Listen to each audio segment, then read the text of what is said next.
शिवकांत जी नमस्ते। नमस्ते नमस्ते राम जी। कैसे हो भाई साहब? मैं ठीक हूँ एकदम। आप कैसे हो? मैं अच्छा हूँ। तो आज हमारे साथ शिवकांत जी जुड़े हुए हैं। मूलतः मथुरा उत्तर प्रदेश के निवासी हैं। और इनकी शिक्षा मास्टर्स हुई है इनकी पब्लिक पॉलिसी में। और इन्होंने अपनी लाइफ में बहुत कुछ अचीव किया है। एक अलग ही प्रकार का अनुभव रहा है। तो मैं आपका जो अनुभव है ऑडियंस तक भी पहुंचाना चाहता हूं शिवकांत जी। तो मैं आपसे पूछना चाहूंगा कि आपकी जो प्रारंभिक शिक्षा हुई है कहाँ से हुई है, और आप अभी फिलहाल में कहाँ रह रहे हैं, और आपने एसएसबी दिए हैं, एनडीए सीडीएस एफ कैट के थ्रू। तो वो किस तरीके की एक जर्नी रही है उसके बारे में बताइए थोड़ा।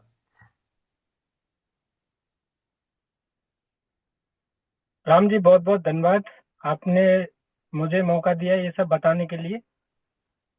मेरी जो शिक्षा है, प्रारंभिक शिक्षा, मेरे पैतृक गांव से ही हुई है, जो कि छाता में स्थित है। मेरी शिक्षा यहाँ तक 10वीं तक हुई है। उसके बाद में मैं आगे की पढ़ाई के लिए अपने जिला मथुरा में आया, और यहाँ मैंने 12वीं तक की पढ़ाई की। अच्छा अच्छा। उसके बाद में मैंने एक परीक्षा होता है एनडीए का, राष्ट्रीय सेवा अकादमी की परीक्षा की तैयारी भी मथुरा से स्टार्ट कर दी। तो इस दौरान मैंने अपनी डिस्टेंस से अपना ग्रेजुएशन कोर्स परस्यू किया था doctor B R Ambedkar university Agra से। जी जी। तो इस दौरान मैंने पहला अपना जो इंटरव्यू दिया था वो मेरे को याद है कि 2020 में दिया था, एनडीए के थ्रू। कोविड के दौरान दिया था क्या? तो हाँ जी, हाँ जी, हाँ जी। अच्छा अच्छा। हाँ, 2020, I am not confirm, it's 2020 और 21, फर्स्ट मींस जो बिगनिंग ऑफ 21। आफ्टर ट्वेल्थ दिया था आपने एनडीए का फर्स्ट टाइम ना? Yes yes yes. तो इसमें एज इट्स लिमिट क्या रहती है इसमें? After four failed attempt. क्या? इसमें एज लिमिट क्या रहती है एनडीए के एग्जाम के लिए? एज लिमिट एकेडमी ज्वाइनिंग के टाइम पर आपका 80 एंड हाफ होना चाहिए, 18 एंड हाफ, अच्छा अच्छा अच्छा वाइल अच्छा। Joining the academy. हाँ हाँ। It's around 18 you can consider. और कितने टाइम का इंटरव्यू होता है, how many days? SSB interview runs for 5 days. It is considered as one of the toughest interview in Asia. So it runs for 5 days. In 5 days, there are three stages. One is psychology test, and another is personal interview, and third one is the ground task. So, and the final day is the conference day, when all three results are discussed individually. And on the fifth day, the final result is declared. So it's a 5 day long interview. तो इसमें शिवकांत जी, जैसे हम पहले हमें NDA की परीक्षा देनी होती है, उसके बाद हम एसएसबी का हमारे पास कॉल लेटर आता है। तो इसमें एक जो मेरे ट्वेल्थ के टाइम पे भी मैंने दिया था, तो उसमें ऐसा भी था कि टेक्निकल एंट्री के भी द्वारा आप एसएसबी ज्वाइन कर सकते हो।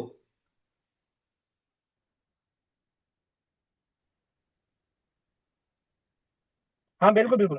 टेक्निकल एक टीएस इंट्री होता है, उसके द्वारा सीधा without written test you get chance to go to the interview directly on the basis of your mains score. तो सम इसमें कैंडिडेट्स आर शॉर्टलिस्टेड। अच्छा अच्छा। तो इसमें जैसे जो वैकेंसी होती हैं वो डिफर करती हैं, एनडीए में जितनी वैकेंसी होती हैं वही जो टेक्निकल एंट्री होती है वही सेम वैकेंसी होती है या थोड़ा कम होती है? देखिए, दो students who go by TS entry, you are saying direct entry जो आप बात कर रहे हो, उनका एक अलग नोटिफिकेशन होता है। अच्छा अच्छा।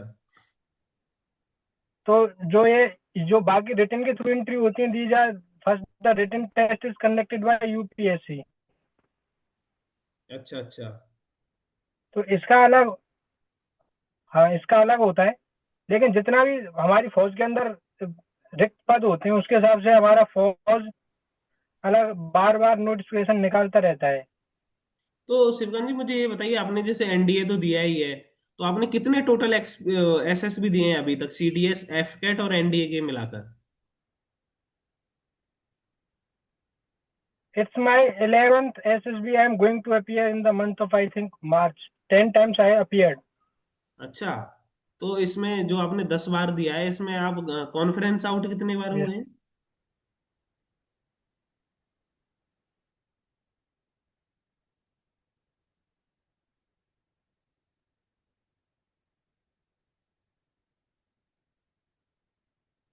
जी शिवकांत जी। 3 times. अच्छा, 3 टाइम्स आप कॉन्फ्रेंस Honestly, आउट हुए। yes. और And स्क्रीन 7 times आउट आप screen out I am from this interview. 7 times. Yes, yes. तो आपका जो एसएसबी है, आप मार्च में बता रहे हैं, वो एफकेट के थ्रू है या सीडीएस के थ्रू है? It's by CDS entry. अच्छा, CAPF का। It was my last attempt of CDS entry. अच्छा, सीडीएस इंटरव्यू। Yes, तो yes. शिवकांत जी, आपका एक ड्रीम है कि मुझे आर्मी ज्वाइन करना है, एनडीए के थ्रू नहीं कर पाए आप, सीडीएस के थ्रू नहीं कर पाए, एफ कैट में भी असफलता मिली। तो जो मार्च में, जैसे हम तो चाहते हैं कि आपका हो ही जाए, भगवान का ऐसा आशीर्वाद मिले आपको। जैसे नहीं हो पाता है, आपने मास्टर्स कर रखी है, तो आपका उसके बाद आफ्टर प्लान है कुछ कि हम्म, आर्मी नहीं बिल्कुल। ज्वाइन कर पाता हूँ तो मैं किस फील्ड में जाना पसंद करूंगा? कुछ सोचा है? हाँ, बिल्कुल बिल्कुल। बिल्कुल बिल्कुल। क्या सोचा है? इसमें मैं थोड़ा आई वुड लाइक बताइए। To thank my, yes yes, I would like to thank my some of my best friend, one of them who is interviewing me right now. Ram ji, Kunal ji, Divyam bhai, Arsh bhai. These people have gave me a lot of motivation and suggested me some good careers where I can do better. जैसे आप पूछ रहे हो, अगर यहाँ नहीं हो पाता है anyway, तो I have B plan. With the help of guidance of these my some best friends, I have appeared for my UGC NET also. So if I qualify within, I think, 20 or 25 days, final result will be declared. If I qualify for this, then I'll apply for my PhD program in public policy. बहुत अच्छा, बहुत अच्छा। तो आपने masters public policy में किया है, तो आप पीएचडी करने का प्लान कर रहे हो, यदि आपका यूजीसी नेट क्लियर होता है तो? Yes, yes, yes, yes, yes. अच्छा, तो आफ्टर पीएचडी या पीएचडी के दौरान ही आपको job assistant professor like that, या और पोस्ट डॉक करने जाना है कहीं बाहर, कुछ ऐसा सोचा है या? No, I am right now. I am thinking just to clear this. I appeared for the written exam. I am waiting for my result. तो अभी तो यही है कि I'll appear for, so sorry, I will take admission in the PhD program only. कई बार अगर उसके students, बाद में होता है तो I will take decision on that. बहुत सारे स्टूडेंट्स ये करते हैं कि जैसे एनडीए की तैयारी कर रहे हैं और सीडीएस की कर रहे हैं, एफकेट की कर रहे हैं, कई बार सफलता नहीं मिल पाती है किसी कारण, बस उसमें एसएसबी थोड़ा टफ होता है। तो मुझे लगता है कि मास्टर्स भी साथ में कर लेनी चाहिए, जिससे कि हमारे पास प्लान भी रहे। बिल्कुल बिल्कुल बिल्कुल। इससे देखिए थोड़ा राम जी, आपने बहुत अच्छा सवाल पूछा है। ये आपने बहुत अच्छा सवाल पूछा है, और मैं इस सवाल के थ्रू उन सब एस्पिरेंट को बताना चाहूंगा कि जो एसएसबी इंटरव्यू है, इसमें अनसर्टेनिटी बहुत रहती है। आप बहुत मजबूत हो, आप फिजिकली मेंटली बहुत मजबूत हो, बहुत प्रिपेयर्ड किया है, लेकिन फिर भी एक ऐसा बड़ा एरिया रहता है जहाँ अनसर्टेनिटी बहुत ज़्यादा रहती है। तो मैं तो ये बोलूँगा, those student who are appearing और प्रिपेयरिंग फॉर एसएसबी इंटरव्यू और ऑफिसर रैंक पर ज्वाइन करना चाहते हैं, they must have plan B also. क्योंकि इसमें जो मैंने 3 फेजेज में बताया आपको, जैसे एक साइकोलॉजी टेस्ट होता है, पर्सनल इंटरव्यू होता है, और ग्राउंड टास्क होता है एक। जी जी। तो उसमें हम 50-50 बोल सकते हैं कि आपका 50% आपका योगदान होता है और 50% ग्रुप का होता है। अगर कहीं ना कहीं आपका ग्रुप बेहतर नहीं कर रहा है, तो ये भी आपका एक रिजेक्शन का कारण हो सकता है। आप अपना जिम्मेदारी ले सकते हो, ग्रुप का जिम्मेदारी लेना एक बड़ी बात हो जाती है बहुत कम एज में। Because you are going to appear for ND entry at the age of 16 और 17। और वैसे मुझे तो लगता रिजेक्शन का चांस बहुत होता है, इसलिए हमको प्लान बी रख के मुझे ऐसा लगता है कि जब तैयारी से आगे बढ़ानी चाहिए। हमारी सेंट्रल गवर्नमेंट चेंज हुई है 2014 के बाद, थोड़ा आपको लगता है कि ऐसा बताते हैं कि बेरोजगारी बहुत हो हम्म। गई है, ऐसा कुछ है क्या?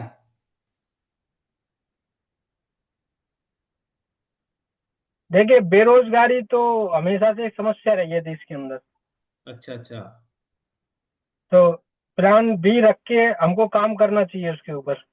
तो शिवकांत जी और जैसे मेरा आप तो बहुत छोटा सा अनुभव है, हर जैसे आप पीएचडी ज्वाइन हर कर एक लेते सफल हैं, कैंडिडेट ही।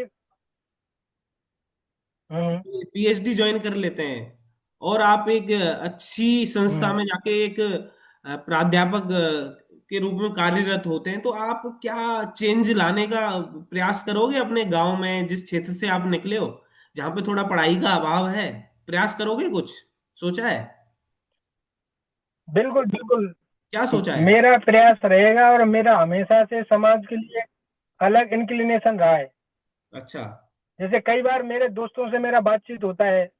हाँ, one of my friend who is interviewing me, इनसे मेरा बहुत बातचीत होता है इस बारे में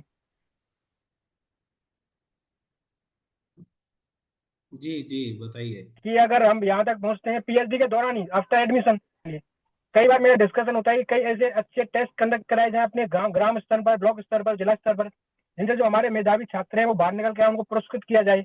या अगर हम अफोर्ड कर सकते हैं तो उनको school fees, academy fees afford की जाए। जी जी। तो बिल्कुल प्लान है, इस पर हम बिल्कुल बिल्कुल काम भी करेंगे। अच्छा अच्छा। तो आपके यहाँ जो भी मथुरा से हो आप रहने वाले, तो मथुरा में अपना जैसे कोचिंग वगैरह है, जैसे कोई डिफेंस की तैयारी करना चाहे, एनडीए सीडीएस एफकेट है कुछ ऐसा वहाँ? देखिए, कोचिंग तो बहुत है, शिक्षा के क्षेत्र को लोगों ने धंधा बना दिया है। लेकिन जितना मेरा अनुभव है कि एक अच्छा कोचिंग एकेडमी यहाँ कोई ऐसा है नहीं, अच्छा अच्छा। जहाँ से लोग सीख पाए या कोई अब तक का अच्छा रिजल्ट किसी एकेडमी ने दिया हो। कोचिंग तो बहुत मिल जाएंगे आपको, दर्जनों कोचिंग मिल जाएंगे मथुरा के अंदर, लेकिन एक अच्छा संस्थान, उसकी शायद आज भी कमी है। अच्छा अच्छा अच्छा, बहुत सुंदर। और शिवकांत जी कुछ जो हमारे यंगस्टर हैं उनको थोड़ा कुछ ऐसा मंत्र बताइए कि जिससे कि वो कंसिस्टेंसी से और लगे रहें, मेहनत करते रहें, अपने जो भी उनका लक्ष्य है उसके प्रति अड़िग रहें, कुछ ऐसा बताएंगे आप? देखिए राम जी, छोटी सी अभी तक मेरा जितना अनुभव रहा है, शॉर्ट टाइम पीरियड में, मैं बस दो बात मैं बोलना चाहूंगा अपनी जनरेशन से, अपकमिंग जनरेशन से, कि लाइफ में अप डाउन आता है। हम एसएसबी के लिए जाते हैं, हमको नहीं पता होता है कि हमारा रिजल्ट क्या होगा। कई बार आपका इतना दिन का मेहनत होता है, रिटर्न क्वालिफाई किया, then you are going to appear for interview, और 2 घंटे के इंटरव्यू के बाद में वो रिजल्ट डिक्लेयर करते हैं कि यू आर स्क्रीन आउट। तो बड़ा दुख होता है उस टाइम पे कि आपको स्क्रीन आउट कर दिया गया, पहले दिन ही 2 घंटे के बाद रिजेक्शन दे दिया गया, जिसकी तैयारी आप 6 महीने से कर रही थी। अच्छा अच्छा।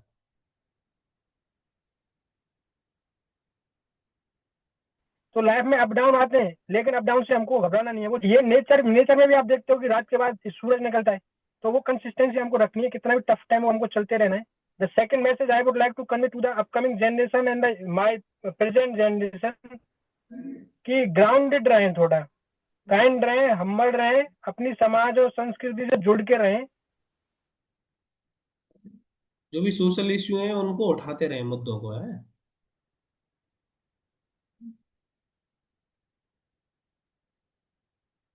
जी क्योंकि बोलिए। आजकल मैं देखता हूँ at the early age people are suffering with different, समाज से जुड़ के रहें, ग्राउंडेड रहें, काइंड रहें, हम्बल रहें। These are my two messages I would like to convey. अच्छा अच्छा, तो शिवकांत जी अभी आप मुझे लगता है गाड़ी में बैठे हैं।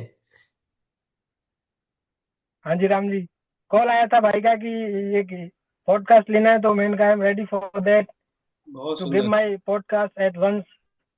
आप शिवकांत जी जो आपका लुक है जो मैं देख पा रहा हूँ, वो भी ऐसा लगता है कि थोड़ा आर्मी से आप बहुत ज्यादा प्रभावित हैं, बिल्कुल उसी वेशभूषे में रहने का प्रयास कर रहे हैं आप। हाँ राम जी, करीब 4 से 5 साल, last 4 to 5 years I have spent, or you can say invested, dreaming of army life. That's why sometimes I try to wear the same look on myself. बहुत अच्छा है। जैसे दिल्ली में बहुत ठंड है, आप गाड़ी में बैठे हैं, आप अपने निजी निवास पे हैं, जहाँ पे भी हैं आप बिल्कुल टी शर्ट में बैठे हैं। जैसे एक आर्मी का जवान होता है Hmm. ना, उसके अंदर एक जोश होता है, उस तरीके से आप बैठे हैं।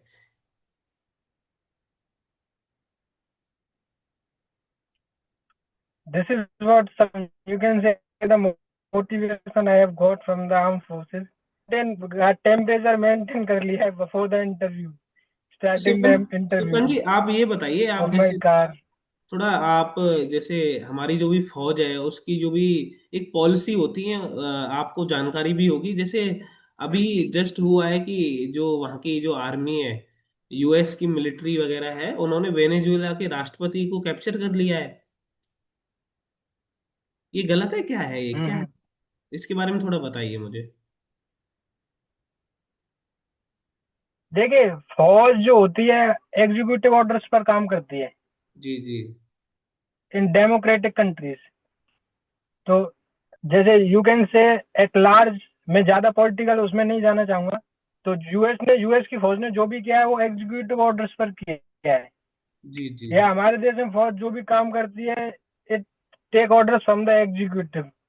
लेकिन पाकिस्तान में ऐसा नहीं होता है। पाकिस्तान में वहाँ की फौज उन पर, सरकार पर भी हावी हो जाती है, और ये हिस्ट्री भी रहा उनका। अच्छा अच्छा अच्छा अच्छा। अब ये तो तो देखो, whatever orders are some from the executive side. ये हमारे यस संसार यस। में बहुत सारी समस्याएं ये तो होती जाती रहती हैं।